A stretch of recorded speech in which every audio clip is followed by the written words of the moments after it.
ഈശ്വര സങ്കല്പം മാധവ സങ്കല്പത്തിൽ ഒതുക്കാതെ സാർവത്രികമായ രീതിയിൽ അതിനെ വ്യാഖ്യാനിക്കുകയും ചെയ്ത സ്നേഹദൂതനും സ്നേഹപ്രവാചകനും സ്നേഹഗായകനുമായിരുന്നു സായിബാബ. ആ ആശയങ്ങൾ ഉൾക്കൊണ്ടുകൊണ്ടാണ് ആനന്ദകുമാറിവിടെ പ്രവർത്തിക്കുന്നത്.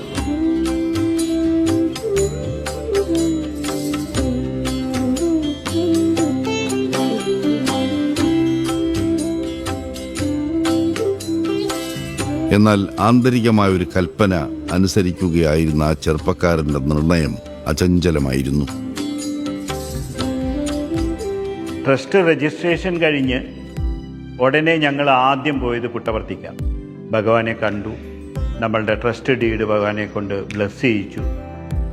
ഈ ഭഗവാന്റെ ദർശനം കഴിഞ്ഞ് അന്ന് വൈകുന്നേരം ഡോക്ടർ സുഭദ്ര നായരാണ് ആദ്യത്തെ 25,000 രൂപ ഒരു കോൺട്രിബ്യൂഷനായിട്ട് പുട്ടപർത്തിയുള്ള ഗണപതി ഭഗവാന്റെ നടയിൽ വെച്ച് സംഭാവന ആദ്യം തരുന്നത് ഡോക്ടർ സുഭദ്ര നായരാണ്.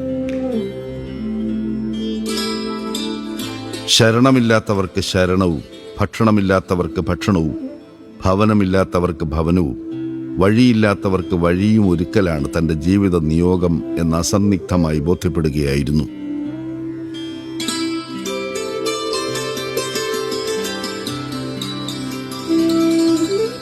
വളരെ നേരത്തെ മനസ്സിൽ പതിഞ്ഞുകിടന്ന ഒരു വിത്തിന്റെ സ്വാഭാവികമായ മുളപൊട്ടലായിരുന്നു 1996 കൈക്കൊണ്ട ഈ തീരുമാനം.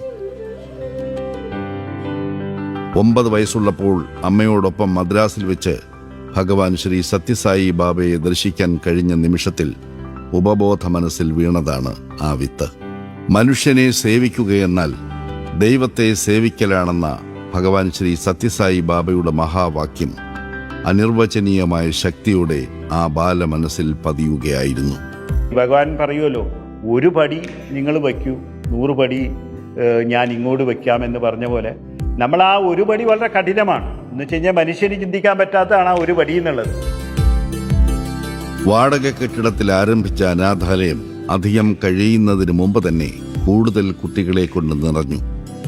വർദ്ധിച്ചു വരുന്ന ആവശ്യങ്ങൾ നിറവേറ്റാൻ സ്വന്തമായി സ്ഥലവും കെട്ടിടങ്ങളും അനിവാര്യമായി തീർന്നു.